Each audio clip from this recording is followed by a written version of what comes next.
বিরুদ্ধে দেশ জুড়ে অভিযান ইডির। গ্যাংটক, চিত্রদুর্গ, বেঙ্গালুরু, হুবলি, যোধপুর, মুম্বাই এবং গোয়া সহ দেশের 31 জায়গায় অভিযান চালায় ইডি। গ্যাংটক থেকে গ্রেফতার করা হয় চিত্রদুর্গের কংগ্রেস বিধায়ক কেসি বীরেন্দ্রকে। গ্রেফতার তার ভাইও। ইডি সূত্রের খবর, দুটো অ্যাপের মাধ্যমে অনলাইন বেটিং এর বিপুল অর্থ নিজেদের বেনামি অ্যাকাউন্টে জমা করেছিলেন তারা। পরে দুবাইয়ের সংস্থার মাধ্যমে ওই টাকা বিদেশে পাচার করে দেওয়া হতো। 17টি ব্যাংক অ্যাকাউন্টের মাধ্যমে কোটি কোটি টাকা পাচার করত বিদেশি ব্যাংক অ্যাকাউন্টে।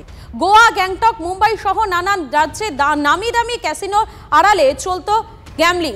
দুবাই থেকেই গোটা অপারেশন চালনা করত ধৃত কংগ্রেসের বিধায়কের ভাই।